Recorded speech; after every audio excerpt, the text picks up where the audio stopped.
Welcome to SEC Fan Talk episode 4 and week 1 of SEC play anyway. We thank you for tuning in. Big week for the SEC. Is everything that we expected. A lot of excitement. Of course, the victories that we anticipated and some of the defeats that we did not, all coming ahead on week 1 of SEC Fan Talk. So we're going to go through this episode and talk about some ranking changes, dabble on through each of the games, highlights, lowlights, scores, stats. And the funny thing about this one, Luke, is we have to try to fit in to 30 minutes or so what sports talk shows get to spend 3 hours on. Our goal is not to have you sitting here listening to us for 3 hours, just a quick bit of information on your way to the gym or at the gym. Keep it simple, keep it to the point, and get you the information that you need. Let's start off with a little bit of ranking, shall we? Absolutely. So the ranking's out a little early, and as we expect Alabama to stay at number 2. Of course, this past game for them, which of course we'll get into all of the plays and stats. But it was just a warm-up game for them, get them ready for next week. A big one is Florida moves from number 5 to number 3 with Kyle Trask lighting it on fire. Georgia somehow, Luke, stays at number 4. That's a weird one. When you go into half and you're down by 2 against an opponent that we, they shouldn't have had any trouble with. We knew that Georgia had questions at quarterback and of course other, COVID-related absence.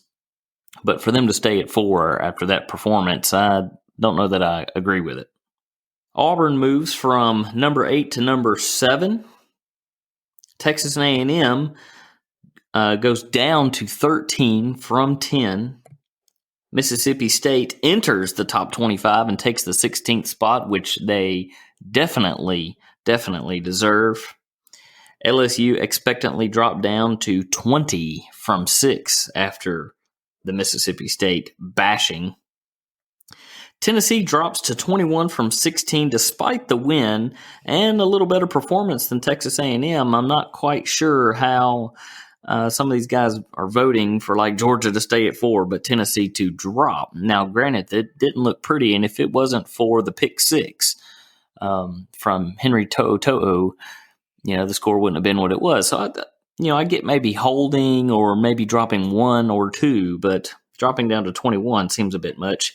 And Kentucky certainly deserved to drop off the top 25. Now we finish up the rankings. We'll go straight into gameplay. First off, with Alabama and Missouri. So we expected this, right, Luke?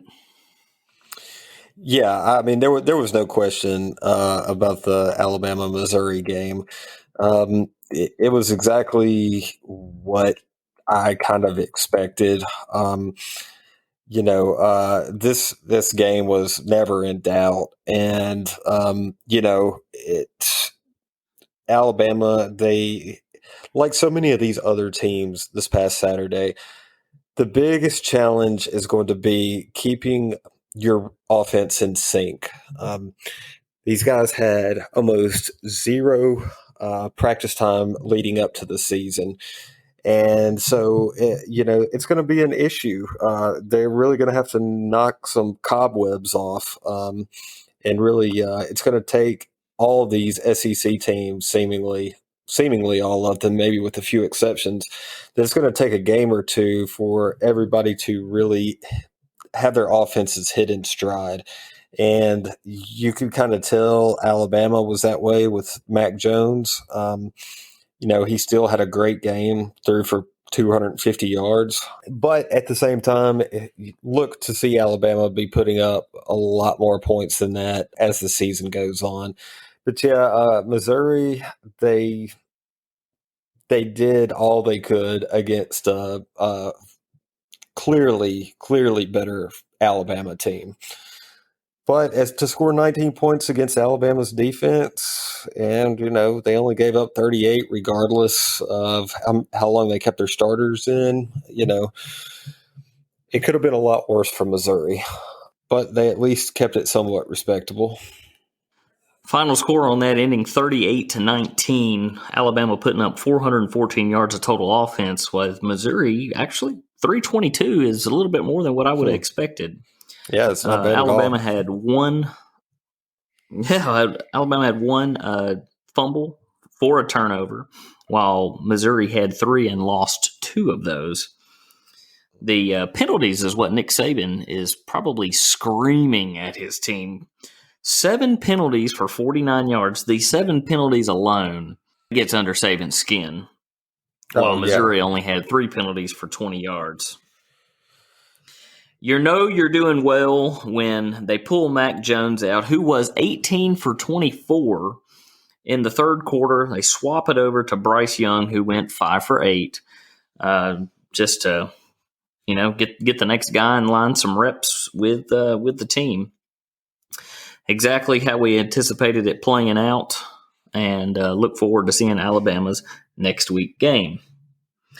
We'll move on now to the big upset of the week. Certainly one that I would have lost some money on. Mississippi State and LSU. Oh, wow. What a game. I mean, we knew Mike Leach was gonna show something new going down to Mississippi State, but my goodness, Costello.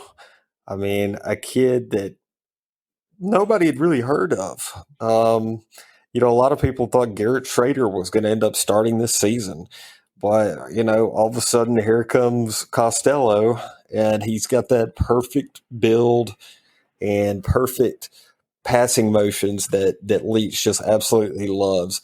He's not looking to throw big long bombs all the time, so the arm strength of the quarterback, he's more focused on this intermittent passing game and just constantly moving the ball down the field. And Costello came in, and he's just another one of the long line of quarterbacks that Leach has coached that take them from almost obscurity to a quarterback that looks like he could win the Heisman Trophy this year. It was just mind-boggling to me. I thought Mississippi State was going to keep this game close.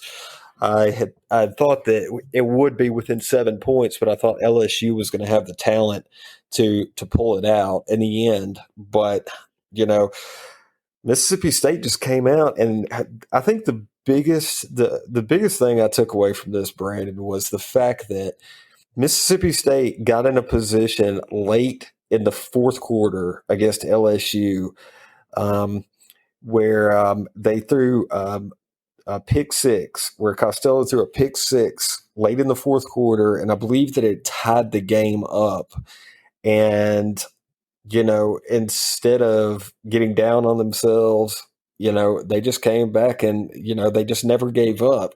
When all indication and history would make you think that Mississippi State, once they relinquished that lead, that late in the game, that the game was going to be over. But they didn't. They just kept fighting, and they showed LSU's big deficiencies.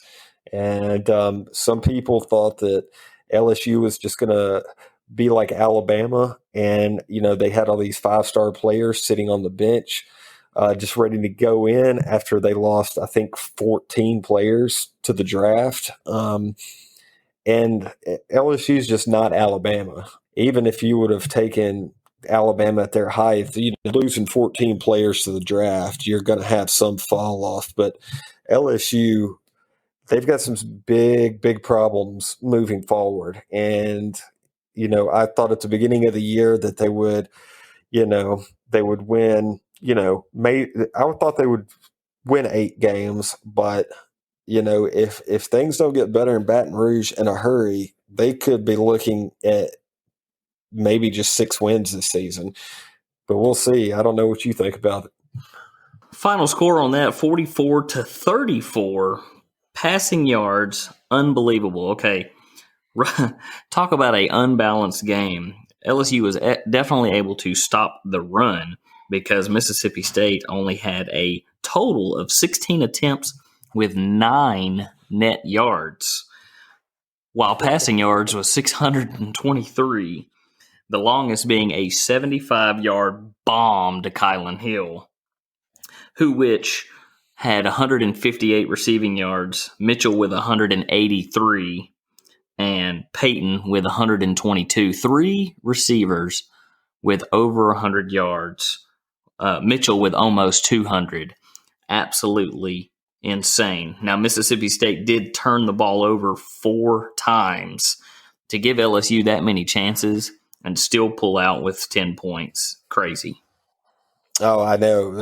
LSU is very fortunate that they did have 4 turnovers because this game could have been very ugly. And yeah, I don't think it's ever happened before where you had 3 Mississippi State receivers finish a game with over 100 yards. They didn't. I don't believe they ever did it during Mullen's tenure there.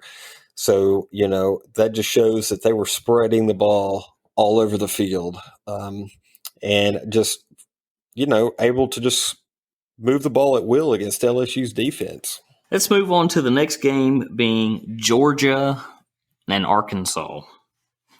This is one. Okay, Georgia, they pulled it back around. We'll give them that. They end up 37-10. First half, absolutely ugly.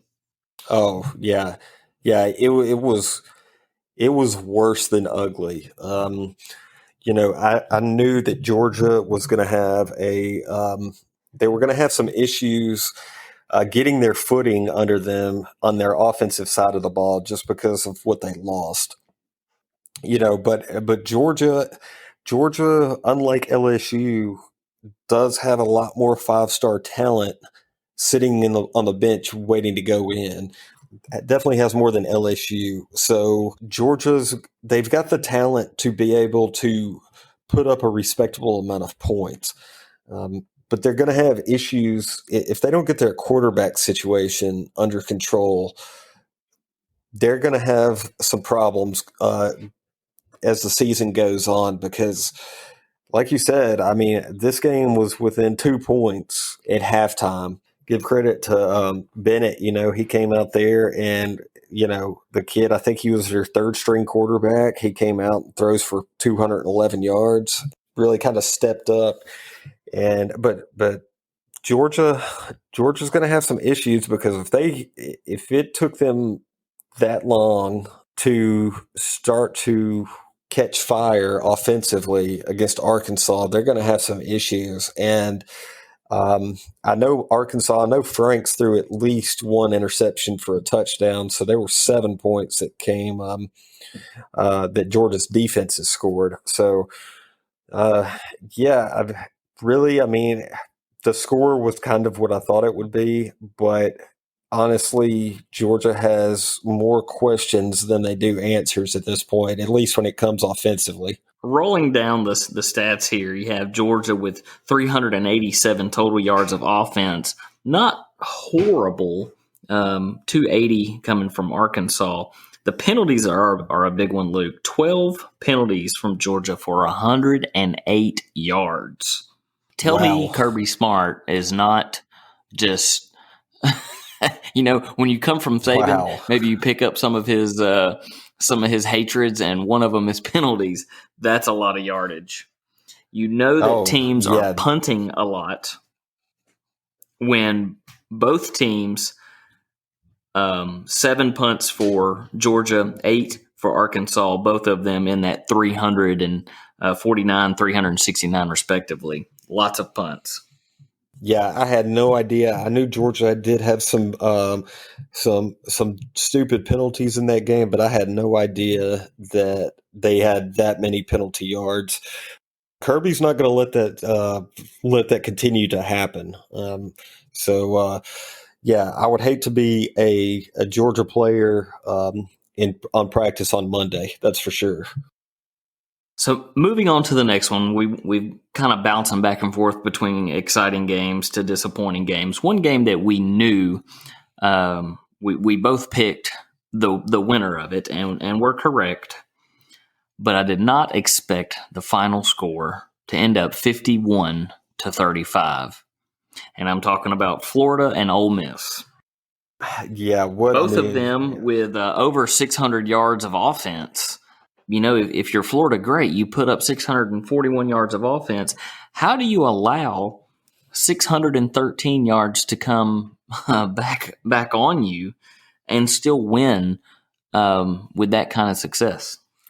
Yeah, the Florida, going into the game, they already had 4 of their starting defensive players that were out. They didn't say that if it was COVID related or what it was from, but they had 4 starters that were missing on their defensive side of the ball. In the very first series of downs that Ole Miss has the ball, Sean Davis gets hit with a penalty, targeting penalty, automatically getting him ejected from the game, which put our third string safety out there all alone. And Lane Kiffin took advantage of that. But the general consensus from Florida's defense is they're pretty embarrassed about the performance that they showed, and that's it's definitely going to be a focal point moving forward. Yeah, but the offense, I tell you, if Trask can keep this up, and if they can stay healthy, their defense might not have to get that much better. I watched the game from start to finish, every play, and it seemed like Florida could just score at will against Ole Miss. Like it looked like in the first half, especially, that they were trying out new things. Didn't want to show all their cards, especially against an Ole Miss team that they knew they were going to beat regardless. But, it's like whenever Ole Miss would score a touchdown and get the game a little bit closer, Florida would just go right back down the field and answer with an 11 play drive that took 7 minutes. And so scoring, I mean, I knew the offense was going to be great this year, but Florida's offense looks, them and Mississippi State, I think they're the 2 best looking offenses so far this season. They most certainly were. And Kyle Trask going 30 for 42, 416 yards himself passing, his longest 71 to the man that's listed as a tight end, but I'm not quite so sure that he should be listed as a tight end. They say he could step in and play it. He can play wide receiver. He kind of sounds like he can play whatever you want with the glue that's stuck to his gloves. Kyle Pitts had 8 receptions for 170 yards. Yeah, the guy is just a monster. I mean, he doesn't drop balls. He is just an absolute matchup nightmare for defenses because he's also good at pass blocking and run blocking. But when you get him. Get him out vertical down the field. I mean, the guy's 6'6", 230 pounds. So, it doesn't matter who's guarding him. I mean, if he goes up against a smaller corner or, nickel back, I mean, they're just going to throw the ball over their head and he's just going to jump up and catch it. And he's got deceptively fast speed. So, I mean, the kid is he's unreal. The 2 Kyles at Florida are looking to have a big season this year. Well, congratulations to Florida. Looking great. Moving up from 5 to number 3. They are definitely going to be the team to beat in the East this year.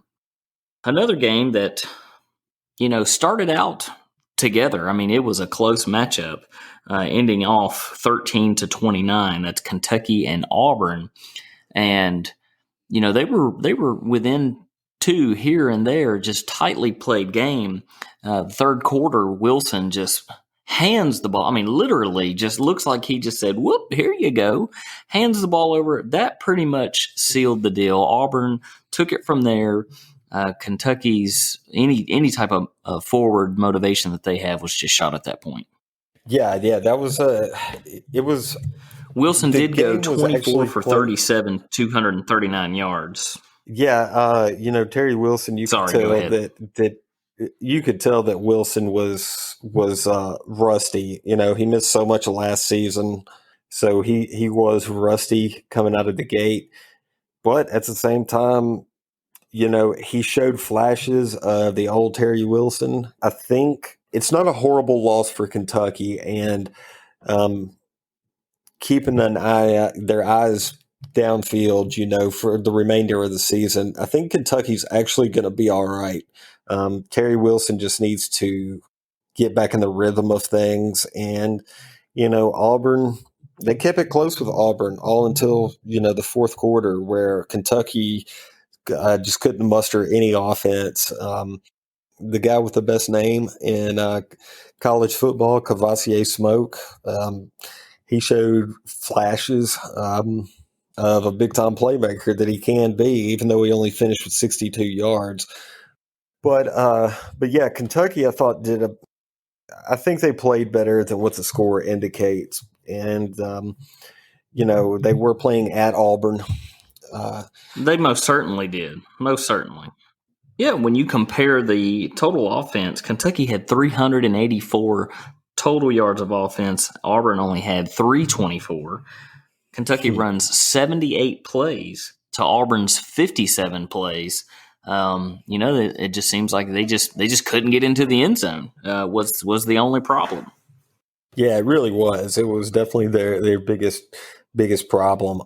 They had a few times where they shot themselves in the foot unnecessarily. On some series, they come out and they look like they can score on any team in the country, and then they'll go 2 or 3 more series where it's almost like they're just like closing their eyes and picking a play that they're going to run each time.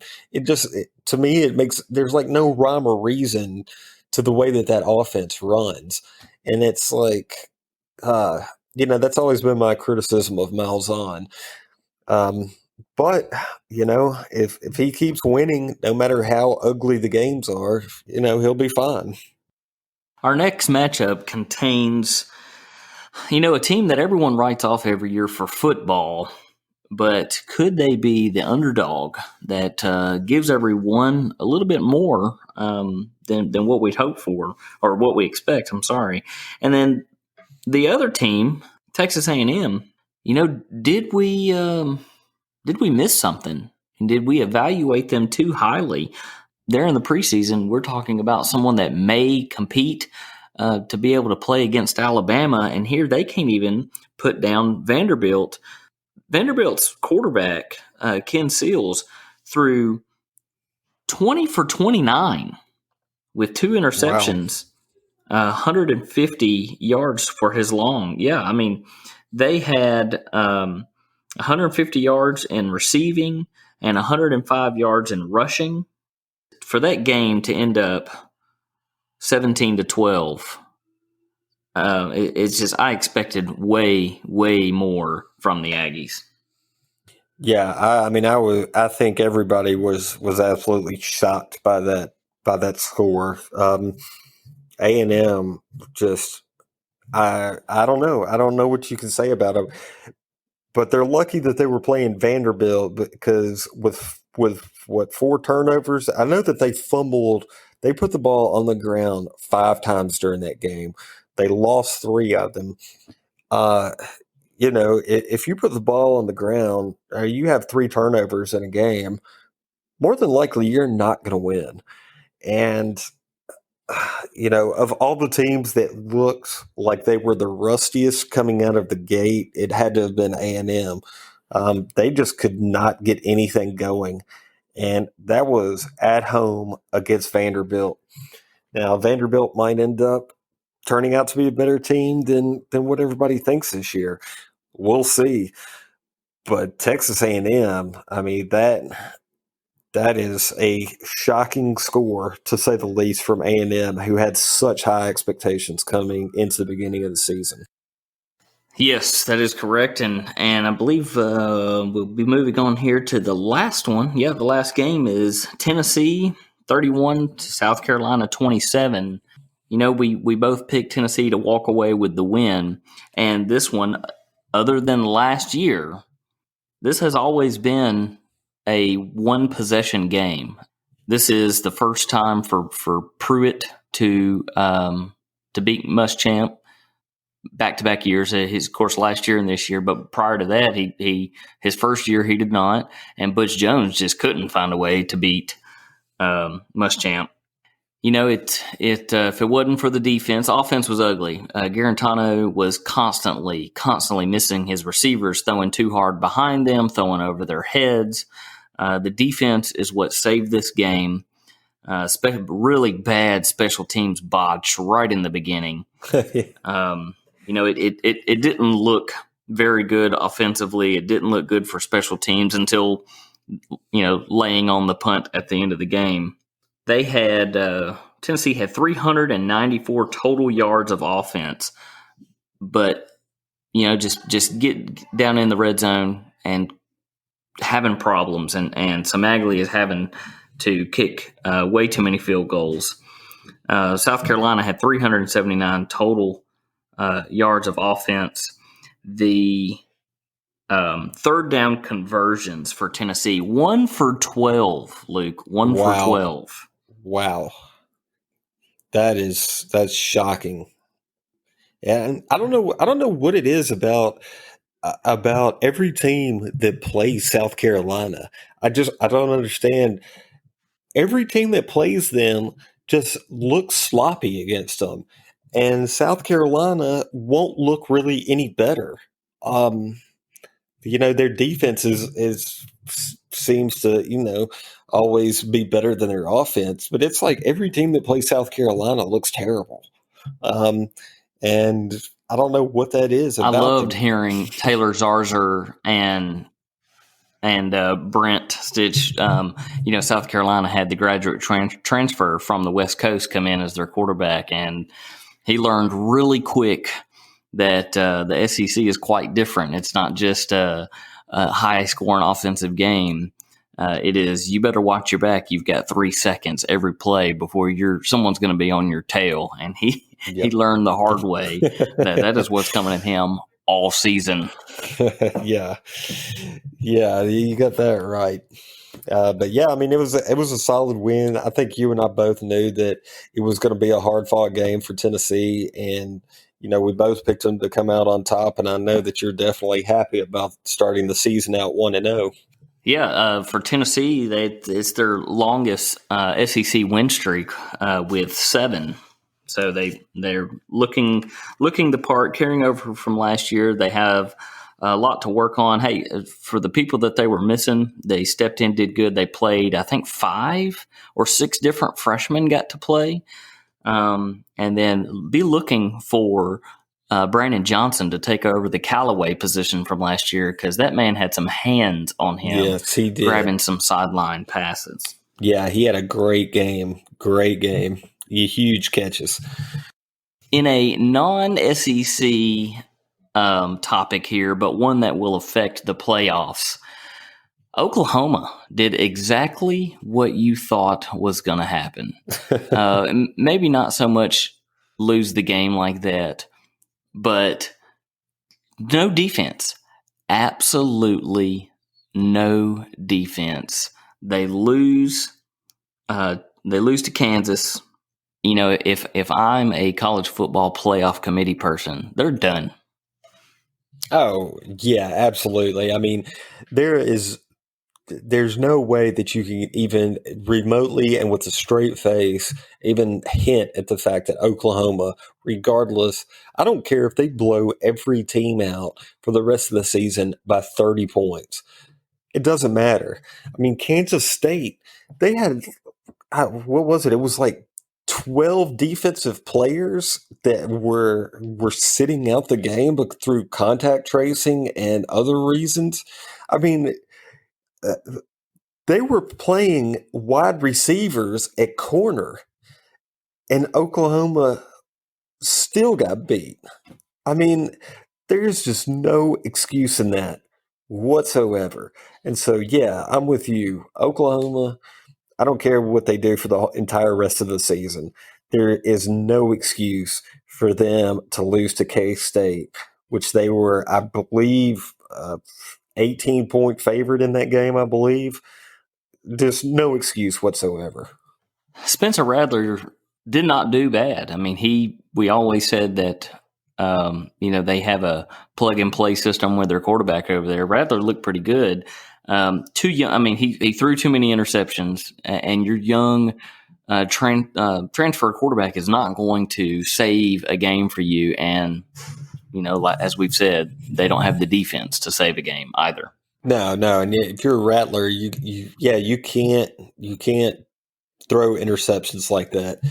And who knows? Maybe if Lincoln Riley would have had the entire offseason to get Rattler acclimated to that style of offense, maybe it would be a different story.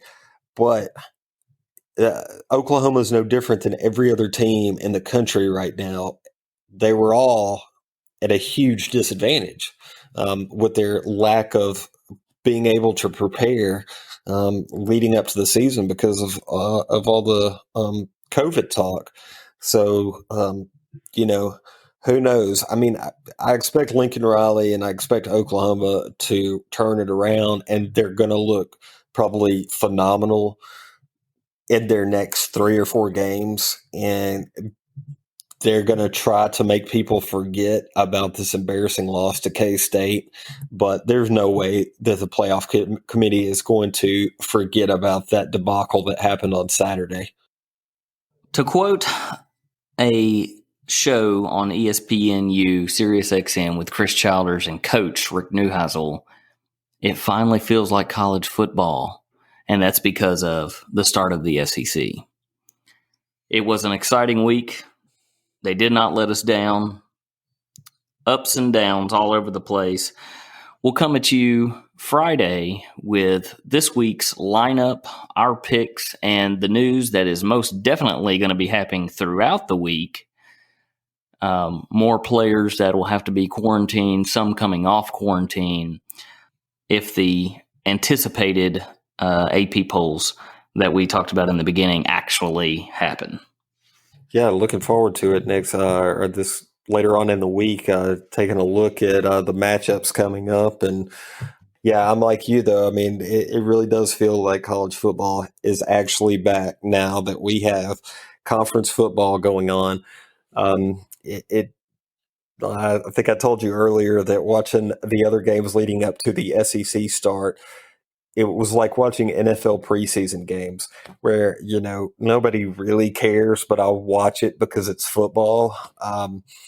But yeah, now that conference play has started back, we're in full tilt now, and I just cannot wait to see what the rest of the season holds. It's going to definitely going to be fun. Then, of course, the Big Ten coming in October 23rd, and now the Pac-12 coming in around Thanksgiving. Yeah, how you like that? I mean, isn't that convenient? We say we're not going to talk politics, but isn't it awfully convenient that you have all these West Coast schools? They're just so happen they're going to start the Saturday after the election. I just thought that was comical.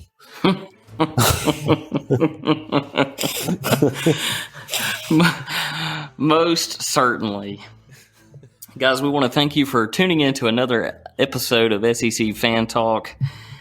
Remember to follow us on Twitter, SEC Fan Talk, at SEC Fan Talk, or check us out online, secfantalk.com. Weigh in, sign up to be a guest host. We thank you very much. See you at the end of the week.